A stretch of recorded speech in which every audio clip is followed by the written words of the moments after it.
Tree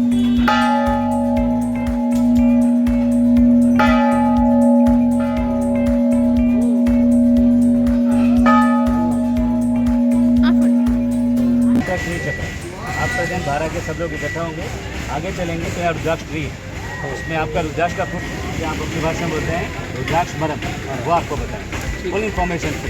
पहले back side Siddheshwar Mahadev, Siddheshwar Mahadev नोटते नहीं ऊपर ಎಲ್ಲ ನೋಡ್ತೀನಿ द्वारा पैदा हुआ है, इसलिए उनका 12 अवतार माना गया। जो फ्रूट होते हैं वो माने जाते हैं आपका 1 फेज से लेकर 14 फेज तक, लेकिन जिस तरह सभी देवों में रियल महादेव है, सभी में रियल माना गया है 1 फेज रुद्राक्ष। 1 फेज को साक्षात शिव कहा गया है।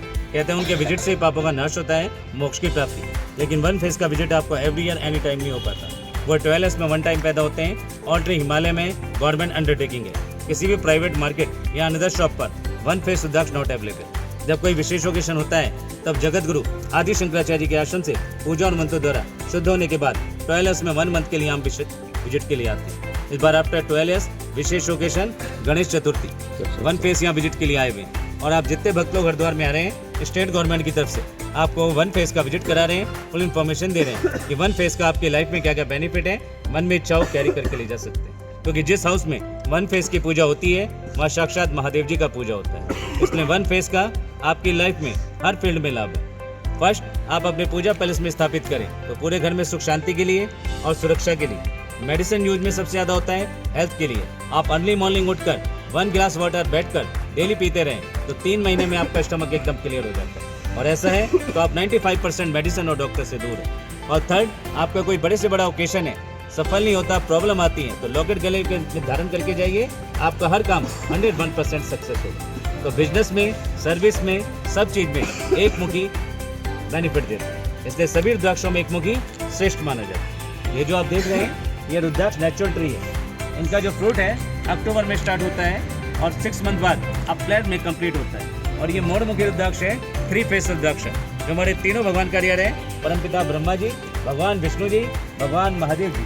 प्रणाम करिए, बोलिए ओम नमः शिवाय। ओम नमः शिवाय। अब आपको विजिट कराने ले जा रहे हैं सबसे रियल एक मुखी रुद्राक्ष, जो जगत गुरु आदि शंकराचार्य का ट्रस्ट है यहाँ पे रामेश्वर धाम और गवर्नमेंट का सेंटर है। वहीं पे आप एक मुखी का विजिट करेंगे और रुद्राक्ष का छोटा छोटा बीट्स अभी आ चुका है, तो आप उसे देख सकते हैं। आइए।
ಎಲ್ಲ ನದಿಗೆ ಹೋಗಿ ಪಾದವನ್ನು ತೊಳ್ಕೊಂಡು ಈ ಭಾಗದಿಂದ ನೀವು ಪ್ರವೇಶ ಮಾಡಿದಿರಿ, ಹೌದಾ?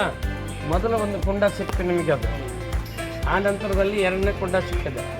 ಆ ಎರಡನೇದು ಒಳಗೆ ಹೋಗಿರುವಂತಹ ಏನು ಒಂದು ಹೋಮದ ಕುಂಡವನ್ನು ನೀವು ನೋಡಿದ್ರಲ್ಲ, ಆ ಹೋಮದ ಕುಂಡದಲ್ಲೇ ದಕ್ಷ ಪ್ರಜಾಪತಿಯನ್ನು ವೀರಭದ್ರ ದೇವರು ಸಂಹಾರ ಮಾಡಿದರು. ಅದಕ್ಕಿದು ದಕ್ಷಿಣ ಆಡಳಿತದಲ್ಲಿದ್ದಂಥ ಒಂದು ವ್ಯವಸ್ಥೆ ಒಳಗೆ ಒಂದು ಸಂದರ್ಭದಲ್ಲಿ, ಆದರೆ ಆ ದಕ್ಷ ಪ್ರಜಾಪತಿಯನ್ನು ವೀರಭದ್ರ ದೇವರು ಧರ್ಮ ಉಳಿಸೋದಕ್ಕಾಗಿ ಕೊಂದಂಥ ಇತಿಹಾಸ ನಿಮಗೆಲ್ಲ ಗೊತ್ತಿದೆ. ಅಂದರೆ ವೀರಭದ್ರ ದೇವರ ಜನ್ಮಸ್ಥಾನವೂ ಇದೆ. ಅಂದರೆ ಧರ್ಮ ಉಳಿಸೋದಕ್ಕಾಗಿ ಭಗವಂತನ ಆದೇಶದ ಮೇಲೆ, ಶಿವನ ಆದೇಶದ ಮೇರೆಗೆ ಇಲ್ಲಿ ಜನನ ತಾಳಿ ಆತನನ್ನು ಸಂಹಾರ ಮಾಡಿ ಮತ್ತೆ ಧರ್ಮವನ್ನು ಸ್ಥಾಪನೆ ಮಾಡಲಿಕ್ಕಾಗಿ ವೀರಭದ್ರ ದೇವರು ತನ್ನ ಪ್ರತಿಜ್ಞೆ ಶಿವನಾಜ್ಞೆ ಅಂತ ಇಲ್ಲಿ ಕಾರ್ಯವನ್ನು ನಿರ್ವಹಿಸ್ತಾ ಅಂತಕ್ಕಂಥದ್ದು ಒಂದು ಇತಿಹಾಸ.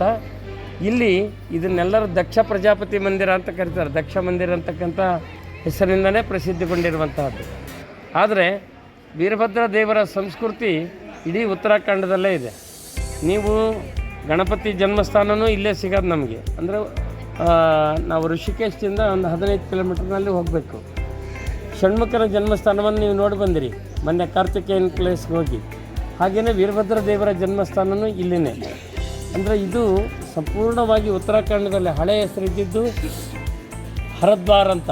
ಏನು ಹರದ್ವಾರ ಅಂತ, ಶಿವನ ದ್ವಾರ ಅಂತ ಇದೆ. ಮೊದಲು ರೈಲ್ವೆ ಸ್ಟೇಷನಲ್ಲಿ ಅದೇ ರೀತಿ ಬೋರ್ಡ್ ನೋಡ್ತಿದ್ವಿ ನಾವು. ಇವತ್ತಿಗೂ ಇಲ್ಲೇ ಜನಗಳು, ನೀವು ಗಡ್ವಾಲಿ ಜನಗಳನ್ನು ಕೇಳ್ರಿ, ಎಲ್ಲಿ ಗೊತ್ತಿದೆ ಹರಿದ್ವಾರ ಹರಿದ್ವಾರ ಅಂತ ಕೂಗ್ತಿರ್ತಾರೆ ಬಸ್ ಸ್ಟ್ಯಾಂಡ್ಗಳು, ಹರಿದ್ವಾರ ಅಂತ ಕೂಗ್ತಾರೆ. ನಾವು ದಕ್ಷಿಣದವ್ರು ಬಂದೇ ಇದನ್ನು ಹರಿದ್ವಾರ ಅಂತಂದೇಳಿ ನಾವು ಮಾಡ್ಕೊಂಡಿದ್ದು. ಬಟ್ ನಿಜವಾಗ್ಲೂ ಅದು ಮೊದಲನೇ ಹೆಸರೇ ಹರಿದ್ವಾರ ಅಂತಂದೇಳಿ. ಅಂದರೆ ಶಿವನ ಎಲ್ಲ ಲೀಲೆಗಳು ಇಲ್ಲಿಂದನೇ ಒಂದು ಪ್ರಾರಂಭ ಆಗ್ತದೆ ಧರ್ಮವನ್ನು ಉಳಿಸೋಕ್ಕಾಗಿ ಅಂತ.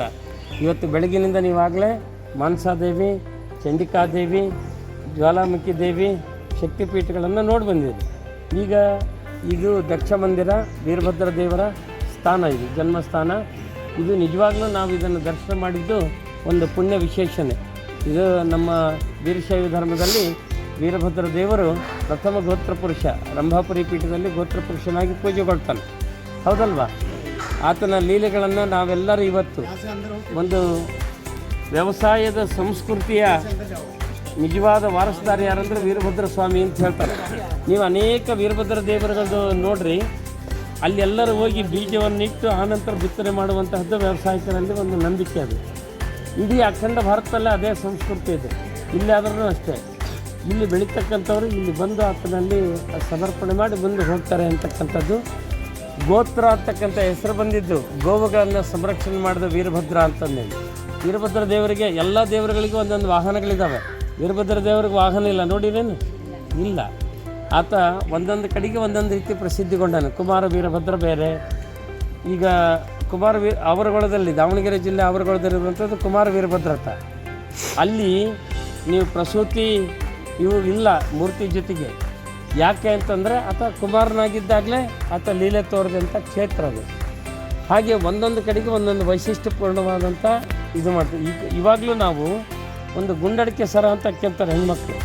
ಆದರೆ ಯಾವುದರ ಪ್ರತೀಕ ಅಂತಂದರೆ ಅಧರ್ಮದ ವಿರುದ್ಧ ಅಧರ್ಮವನ್ನು ಮಾಡುವಂಥವ್ರನ್ನ ಸಂಹಾರ ಮಾಡಿ ಅವ್ರನ್ನ ಕೊರಳಲ್ಲಿ ಧರಿಸಿ ಇವ್ರನ್ನೂ ಶಿವಗಣರ ಜೊತೆಗೆ ಸೇರಿಸ್ತೀನಿ ಅಂತಂದೇಳಿ ಆ ಸ್ಥೈರ್ಯವನ್ನು ತೋರಿಸಿದಂಥ ಯಾವುದಾದ್ರೂ ಒಂದು ದೈವ ಅಂದರೆ ಅದು ವೀರಭದ್ರ ದೈವನೇ. ಇವತ್ತಿಗೂ ವೀರಭದ್ರನ ಆಚರಣೆಗಳು ಅಷ್ಟು ಪ್ರಮುಖವಾದಂಥವು. ಹಾಗಾಗಿ ಇವತ್ತು ನಾವೊಂದು ಪುಣ್ಯ ಕ್ಷೇತ್ರದಲ್ಲಿದ್ದೇವೆ. ನೀವೆಲ್ಲರೂ ಮಾನವ ವಿಕಾಸ್ ಫೌಂಡೇಶನ್ನಿಂದ ಬಂದಿರುವಂಥ ಪ್ರತಿಯೊಬ್ಬ ಯಾತ್ರಿಕರು ಸಹ ದರ್ಶನಾರ್ಥಿಗಳು.